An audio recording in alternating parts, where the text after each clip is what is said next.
Hi, ಎಲ್ಲರಿಗೂ ನಮಸ್ಕಾರ. Welcome to my YouTube channel. ಸಾಮಾನ್ಯವಾಗಿ ಬೇಸಿಗೆಯಲ್ಲಿ ನಮ್ಮ ದೇಹ ಉಷ್ಣ ಆಗ್ತದೆ, ಬಾಯಿ ಹುಣ್ಣಾಗುವಂಥದ್ದು, ಉರಿ ಬಿಸಿಲಿಗೆ ಸ್ವಲ್ಪ ತಲೆನೋವು ಬರುವಂಥದ್ದು, ಇದೆಲ್ಲ ಸಾಮಾನ್ಯವಾಗಿ ಆಗ್ತಾನೇ ಇರ್ತದೆ. ಹಾಗಾದರೆ ನಾವು ನಮ್ಮ ದೇಹವನ್ನು ತಂಪಾಗಿ ಇರಿಸಬೇಕು ಅಲ್ವಾ? ಅದಕ್ಕಾಗಿ ನಾನಿವತ್ತು ತುಂಬ ಸಿಂಪಲಾದ ರೆಸಿಪಿಯೊಂದಿಗೆ ಬಂದಿದ್ದೇನೆ. ಅದುವೇ ರಾಗಿ ಹಾಲು. 2 ಕಪ್ ಆಗುವಷ್ಟು ರಾಗಿ ಇದೆ, ಇಡೀ ರಾಗಿ. ನಾನಿದನ್ನು ರಾತ್ರಿ ಇಡೀ ನೆನೆ ಹಾಕಿದ್ದೆ. ಇದನ್ನೀಗ ಚೆನ್ನಾಗಿ ತೊಳೆದು ರುಬ್ಬಿಕೊಳ್ಳೋಣ. ರಾಗಿ ದೇಹಕ್ಕೆ ತಂಪು ಹಾಗೂ ಆರೋಗ್ಯಕ್ಕೆ ಅಮೃತ ಅಂತಲೇ ಹೇಳ್ಬೋದು. ನೆನೆಸಿರುವ ರಾಗಿಯನ್ನು ಮಿಕ್ಸಿ ಜಾರಿಗೆ ಹಾಕಿ ರುಬ್ಬಿಕೊಳ್ಳೋಣ. ನಾವಿದರ ಹಾಲನ್ನು ತೆಗಿಬೇಕು, ರಾಗಿ ಹಾಲು. ಬೇಸಿಗೆಯಲ್ಲಿ ಬಾಯಾರಿಕೆ ಜಾಸ್ತಿನೇ ಆಗ್ತದೆ, ಏನಾದರೂ ಕುಡಿಬೇಕು ಅಂತಲೇ ಅನಿಸ್ತಾ ಇರ್ತದೆ. ಆಗ ನಾವು ಈ ರೀತಿ ರಾಗಿ ಹಾಲನ್ನು ಮಾಡಿ ಕುಡಿಯಬಹುದು. ರುಬ್ಬಲು ಸ್ವಲ್ಪ ನೀರು ಹಾಕ್ತಾ ಇದ್ದೇನೆ.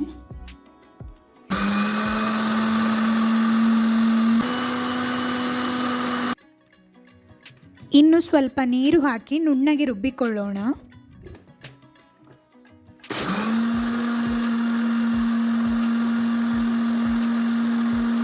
ರುಬ್ಬಿರುವ ಮಿಶ್ರಣವನ್ನು ನಾವು ಒಂದು ಬಟ್ಟೆಯ ಸಹಾಯದಿಂದ ಅಥವಾ ಸ್ಟ್ರೈನರ್ನ ಸಹಾಯದಿಂದ ಈ ರೀತಿಯಾಗಿ ಶೋಧಿಸಿ ನಾವು ಅದರ ಹಾಲನ್ನು ತೆಗೆದುಕೊಳ್ಳಬೇಕು.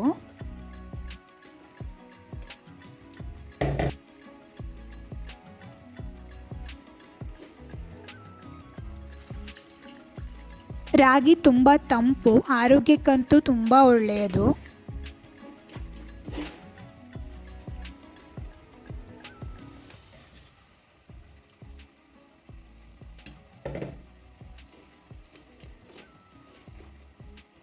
ಈ ಮಿಶ್ರಣವನ್ನು 2 ಬಾರಿ ರುಬ್ಬಿ ನಾವು ಹಾಲನ್ನು ತೆಗೆದುಕೊಳ್ಳಬಹುದು.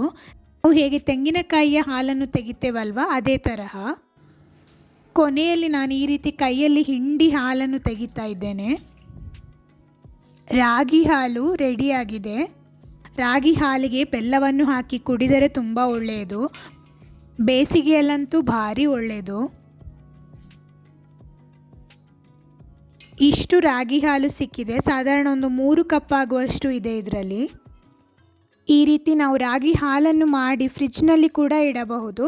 ನಮಗೆ ಬೇಕಾದಾಗ ತೆಗೆದು ಬೆಲ್ಲವನ್ನು ಹಾಕಿ ಕುಡಿದುಕೊಳ್ಳಬಹುದು.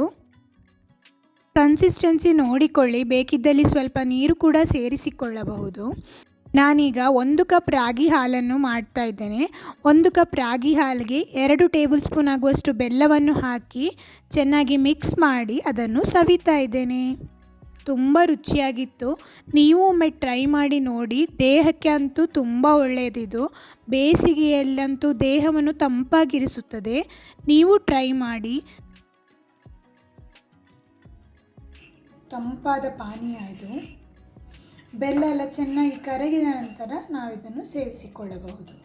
ಚಾನಲನ್ನು ಮೊದಲ ಬಾರಿ ನೋಡುವವರಾಗಿದ್ದರೆ ಸಬ್ಸ್ಕ್ರೈಬ್ ಮಾಡಲು ಮರೆಯಬೇಡಿ.